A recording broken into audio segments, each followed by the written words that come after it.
Hello everyone and welcome back to Football Manager 2023 and a new part of this union-saint-gilloise season where we are about to take on Cercle Brugge. I know there is at least one Cercle Brugge team in the subscribers, so hopefully they enjoy the episode today, even though their team is probably going to be beaten because we are currently at the top of the table, 1 point clear of Club Brugge, the other team in Bruges. Cercle Brugge, bottom of the league, and we have a game in hand. With a victory today, we will create a 4-point gap at the top of the table. Now, when we left off last time, we had just lost a surprise 3-2 defeat to Cluj, and then we managed to beat Genk 2-1 with Victor Boniface, getting 2 goals in that game. We then had a really frustrating 1-1 draw with SC Copenhagen, which means that we only had 1 point from our opening 2 games in Group E of the Europa League. We should have won this game. I think we had like 3 XG against their 1, but we could not put the ball in the back of the net. And then the same thing happened away from home against Eupen. We had to rely on an 82nd minute equaliser from substitute Dennis Eckert in order to get a point from that game away from home. Fortunately, we did bounce back with a 3-0 victory, that one away from home against Oud Hervely Leuven, who I assume are from the town of Leuven, or the city of Leuven. And we did manage to beat them 3-0. Boniface at his best in that with 2 goals. Alex Muller rounding it off in the first half for a 3-0 win. And then against Rennes, it looked like our Europa League campaign could have been in tatters. We were 1-0 down at half-time, but fortunately the team responded brilliantly to the second half, or from the team talk at half-time, and in the second half they went and scored 4 goals in order to give us a resounding victory. Jeremy Doku did manage to get one back for Rennes, but it wasn't enough. That 93rd minute penalty not doing anything to stop our excellent performance. And Rennes are the team that we also play today at home though, so it should be a good chance for another victory, which will overturn this group a little bit because it is very, very tight and they're a very evenly matched group. And I would say we're probably one of the strongest teams in there. So it's a shame that we only have 4 points so far, but Copenhagen are unbeaten. So they're the team that we definitely need to peg back. But first we need to take on Cercle Brugge, then it's Rennes. And then looking ahead at the other episodes, we've got a few interesting games. This Club Cluj, very difficult to say. It's annoying because there's a Club Brugge and a Club Cluj, but there we go. Club Cluj might be the next game we pick up because the fate of the Europa League group probably will go down to that game, and then we can either play Sarang or Westerlo as the other game in that episode. But hopefully we can make it out of the Europa League and don't crash into the Conference League.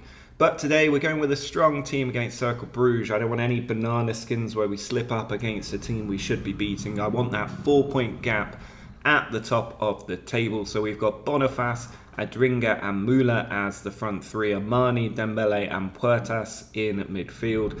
And then it's Van der Heyden, Nagnon, Kandus and Newcoop in defence with Maurice in goal. We do have a couple of players not fully match fit for today, but they're going to play anyway because we need to get the victory, and then we'll have to see what shape we're in when we take on Rennes in the near future. But already a draw here would give us a 2-point gap at the top, and it feels like this league is definitely ours for the taking. There are so many evenly matched teams in this division. Nobody's going to get a huge points total. And here's Lazar on a great angle for a shot, and it is saved by Warleson in goal for Bruges. But Bruges, Genk, Antwerp, Charleroi, they're all up there. And then you've got Standard and Anderlecht just behind them. All of those teams could make a push for the title. Maybe not Charleroi, but all of the other teams there could make a push for the title, which means it's going to be really tight. And you can afford to slip up a little bit, so long as you're beating the other teams at the top in this league. And here's Van der Heyden, already on a yellow card. Puts it in towards Boniface, it's cleared out. Ball given away, Boniface nearly got his foot in there. Kandus is intercepted well, plays it forward, Lazar wins it as well, Dembele to Adringa, and he's found the top corner. What a beautiful finish that is from Simon Adringa, putting that right in that top corner. A beautiful, beautiful goal Kandus did well, quite a few players did well, recovering possession. Lazare to Dembele, and look at that, stop the ball and then just absolutely off the underside of the bar and in. That is a beauty of a goal from Adringa. We have a 1-0 lead. Dembele now with a free kick in a good position towards the back stick. It's cleared away. Puertas has Dembele outside, but he's found Boniface in a great position, and that nearly trickled in. Wireless in there with an unusual save, pushing it out wide, but a very good opportunity from Boniface. Corner goes in, and the header is there. Joris Gnagnon with the goal, his first for Union-Saint-Gilloise here at Parc du Dain, and it is now 2-0 against the bottom club, so we can start to think about resting some of our key players for the match at home against Rennes. 2-0 at half-time. We've been dominating this game. No real threat from Bruges at this point. Boniface now on. Here's Adringa. Back to Gnagnon. I have no idea how you pronounce that, by the way. Lopez to Popovic. It's come off Lazare. I thought I was going to drop for Boniface, but apparently not. They're working their way forward here, Bruges. We need to make sure we're not switching off as half-time approaches. Heitor down the right flank, puts it across, and good. Well, I thought that was a save, apparently not. It went just high and wide. I thought that was a good save by Maurice, but we do get the goal kick. I am very happy with how we're playing. I'm also just going to make a few changes. I think Lazare probably needs to come off. I'm going to put Lepoisson in there, even though it's not his usual position. Might be a few players out of position here because I do want to rest quite a few players. Maybe bring Makida in, and then also take out Dembele for, well, not for Eckhart. That's Eckhart's going to play there now. It doesn't matter. But 2-0. I mean, I don't think players playing out of position is going to be the factor that makes us lose from a 2-0 advantage at half time. But who knows? Maybe I'm wrong. And Bruges are on the attack, but Kandus doing well to intercept. Now Nucoup trying to come forward down the right flank, finds Lepoisson. Beautiful ball in behind to Boniface, and it's in off the post. Look at that, that ball doesn't even look like it's fully crossed the line. But an excellent ball in from Lepoisson. Got it in behind for Boniface, and an excellent finish from him too. He's in great goal scoring form this season, but this ball, absolutely sensational. And then Boniface with a little chip up. And that ball barely crossed the line, but you can see it is just nestled in by the post there at 3-0. So we are looking very comfortable for that 4-point lead at the top of the table. 20 minutes left to go. This will be a really good push for us going into the game against Rennes. Kandus with the header there at the near post. Second goal from a corner we've scored at the near post. Puertas put the ball in, and Kandus able to nod it home. And this could become a little bit of a rout if Cercle Bruges don't tighten up at the back. I don't know if they're still playing quite aggressive in order to get a goal back. They've made a lot of substitutions, some of them attacking as well. But I think they're at risk of being torn apart as it stands. Kandus with a dangerous tackle there for a man on a yellow card. Now Adringa has it forward to Boniface, but it is cleared up by the Bruges defence. Popovic playing the ball forward, but Kandus wins the header again. Now Puertas over the top. Adringa making the run. Boniface has got there ahead of the goalkeeper. And that is an absolute shambles in defence. The referee is going to check with VAR for an offside, but that was terrible defending. And the goal is disallowed to spare the blushes, particularly of their goalkeeper there, who came rushing out and didn't get to the ball. But Bruges without a shot on target here as Lepoisson takes a free kick. He's gone for goal. A little bit speculative from the wing back as that flies over the top. And now Warleson sends it forward. Lepoisson with the header. Müller can't win it as Duero plays it over the top. Makida, who's out of position at left back, does clean the ball up and then sends it over the top looking for Boniface, who doesn't jump for the header. Just a little bit of bitty play here with the ball going back and forth between the two teams. Maurice plays it short to Gnagnon. Now Makida down the line for Adringa. All the play down the left flank here, and he might get the ball in. He's beat the defender, pulls it back, finds Lepoisson, and that has just gone wide of the post. Heitor with a corner out to Kera, and that's just over the top. I don't think that will count as a shot on target. Maybe it does. Lapoussin with a free kick. Oh my word, what a goal that is from Lapoussin to make it 5-0. I called a similar effort speculative from the far side, but this one he placed absolutely perfectly into the top corner for 5-0, and he did really well in that attacking midfield role for the team after coming on at half-time. Excellent stuff from Lapoussin, my man of the match there. But a 5-0 victory puts us 4 points clear at the top as we then look forward to our match against Rennes to take control of our Europa League group. Quite a few changes for this game against Rennes. We've got Van Zer coming in on the right, Müller moves to the left, Amani, Lazar in the centre, and then Teuma comes back into the team to join Puertas in midfield. Van der Heyden, Nagnon, Candus and Rodriguez in defence, Maurice in goal, and of course Boniface leading the line where we're hoping he'll get some more goals today. This is an interesting Rennes team. They've got Terrier up there, who's a very good player. Otherwise, I mean, Joe Rodon in central defence is an interesting one. Hamari Traore is a good player, and of course Steve Mandanda, a very good goalkeeper. But we, I think, should be winning this. If we can win 4-2 away from home, we should be able to win at home, even though we're not actually playing in our home stadium. We are at least in our own country, not far from Brussels, as Rodon launches that over the top, and immediately Terrier gets in and scores. 20 seconds on the clock, and Terrier there with a goal. Route 1 football over the top. Really poor defending from the team, and we are a goal down. It was Rodon just absolutely punting it first time, and Nagnon caught on his heels as Terrier had beautiful couple of touches and then finished it past a rooted Maurice for 1-0 to Rennes. We need to come back from this now. Ball goes out wide, and Tate, they're really looking to attack us here, but Nagnon does clear it up this time. Now Boniface back to Lazar. Can we hit them on the counter? It's Teuma. Oh, he's given the ball away there to Traore. Müller couldn't be found. Rodon causing trouble for us in defence. The Welsh centre-back. We've won it back, and now Boniface is in behind. Holds up the play, finds Puertas. Now Teuma out wide to Van der Heyden into Boniface, and that is a tame effort at Mandanda. And you may have to excuse if you can hear the sound of drilling now, digging up the road outside the window as Candus wins a header. Now Tate tries to play the ball forward. It's Giuri on the left wing, and Maurice just about keeps it out with a double save there. That was excellent from Maurice. Now Teuma with a corner. It's all happening, and Boniface is out the back stick to poke the ball over the line. VAR are going to have a look at this. I think that should be onside. You can't be offside from a corner, and there we go. Well, obviously you can, but very unlikely. And indeed, when that header from Candus was made, Boniface was onside and therefore able to poke it into the empty net to make it 1-1. And here's Van der Heyden to Teuma. Müller tries to head it on, but Rodon clears it. Now Van der Heyden takes it down the left flank, puts it in. It is cleared away.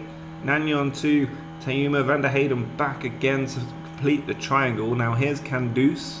Players on the right as he finds Puertas trying to come back across.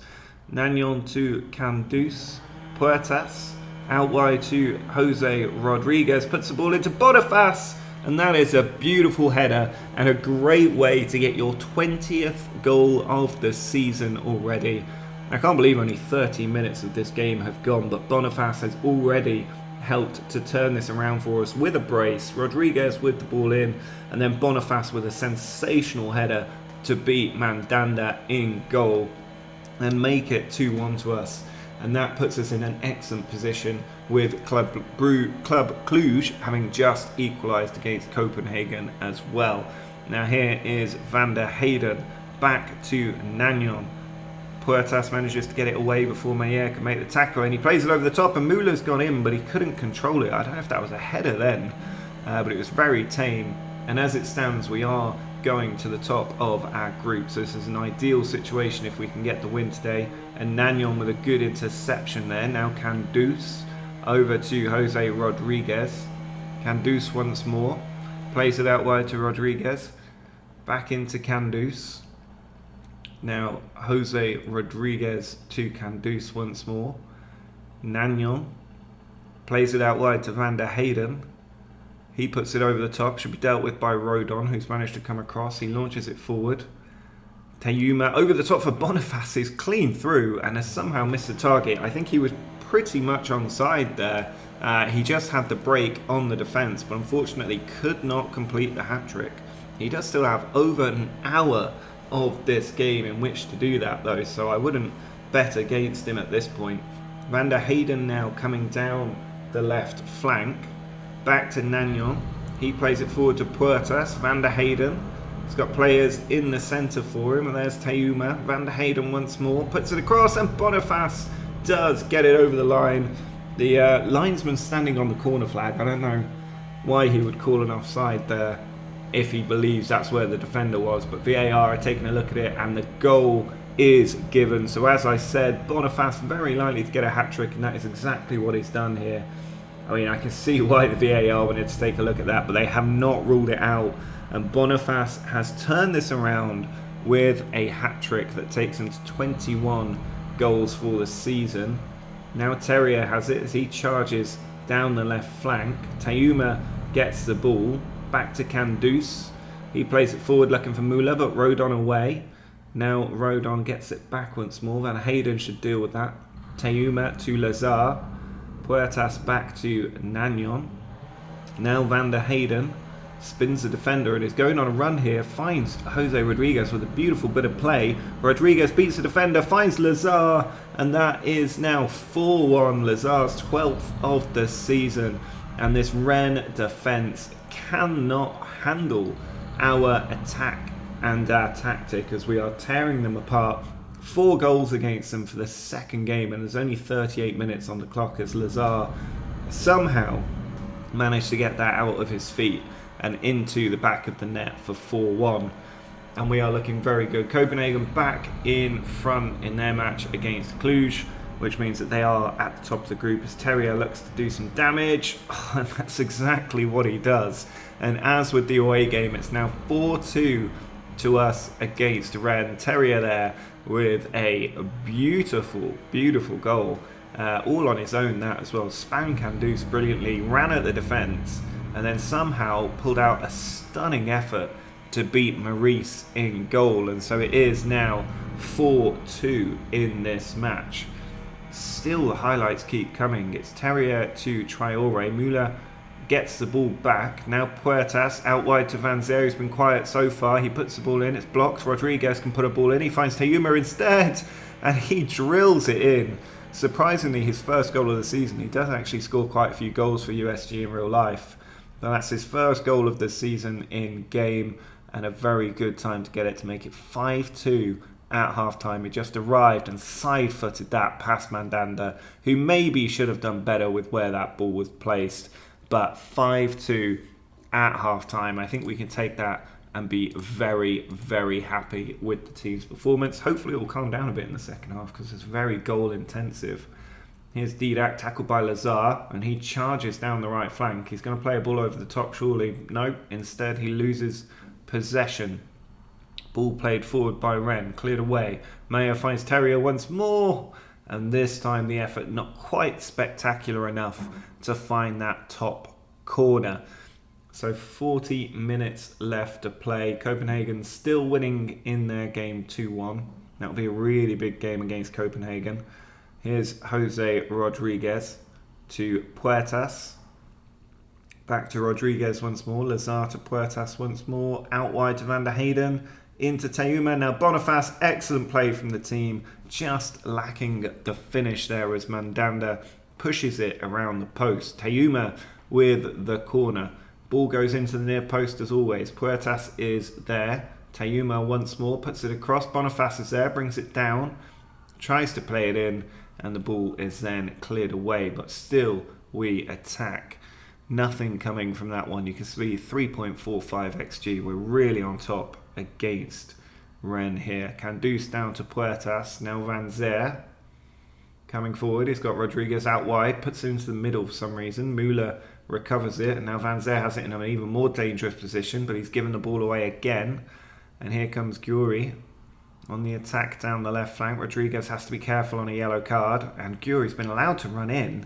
And then just flashes a shot high and wide of the goal from a tight angle. But we are very much in charge here as a corner goes in, cleared away, and Puertas doing the recovery. Plays it into Candice, Lazar to Teuma, and he's done it again. He's barely scored this season, but there he is with his second in one game, doubling his tally for the season. Puertas played the ball across, and Teuma, after receiving it from Lazar, took a touch and then drilled it past Mandanda, who once again probably should have saved that effort. But so far, this is a fairly easy victory for us, it has to be said. I'm just going to look to make quite a few changes, keep us fresh as they score another one. Gyuri with a beautiful, beautiful finish there. And it's 6-3 now. I mean, Rennes are exceeding their XG by quite a bit here because their players are scoring stunning efforts from outside the box. Tate found Gyuri, and look at that turn and finish all in one move to pick out a top corner where Maurice couldn't reach it.